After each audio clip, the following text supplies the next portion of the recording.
South Africa remains engaged in Syria amid new power dynamics.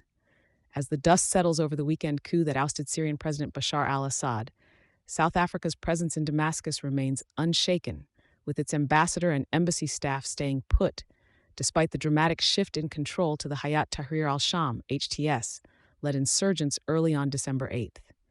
Amidst the chaos, South Africa's ambassador Ashraf Suleiman's decision to remain in Syria signals a cautious but observant approach from Pretoria towards the new regime, despite its prior connections to al-Qaeda as Jabhat al-Nusra before rebranding to HTS in 2016. The South African government has been in regular contact with Suleiman, who has confirmed the safety of himself and his staff, according to Crispin Fiery, spokesperson for International Relations and Cooperation Minister Ronald Lamola. This decision comes in the backdrop of a broader geopolitical shakeup, with repercussions not just for Syria, but for its key allies as well.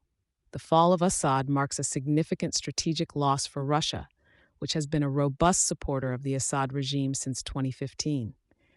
This shift might jeopardize Russian military bases in Syria, critical for projecting power in both the Middle East and the Mediterranean.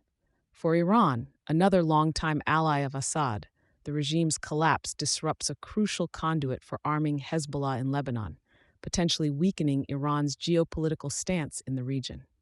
South Africa's involvement and its continued diplomatic presence in Syria are profound, echoing its previous policies and alliances. Despite the UN labeling HTS as a terrorist organization, Pretoria's course remains consistent with its past actions, where it often opposed Western-led resolutions against Assad's regime. These stances have been part of a broader pattern where South Africa, at times, has sided with perpetrators over victims of human rights abuses in its voting at international bodies. The Democratic Alliance in South Africa conveyed concern over the developments, seeing both risks and opportunities in Assad's exit. Emma Powell, the DA's spokesperson for international relations and cooperation, underscored the potential for peace and reconstruction efforts led by the UN's Special Envoy to Syria, emphasizing the importance of inclusive dialogue among all Syrian factions to avoid further civilian strife and extended conflict. On the ground in Syria, the power vacuum has catalyzed movements by other groups, such as the Syrian Democratic Forces (SDF) and the Turkish-backed Syrian National Army (SNA), each looking to expand their influence. This adds layers to an already complex battlefield, where various groups with differing agendas and allegiances vie for control.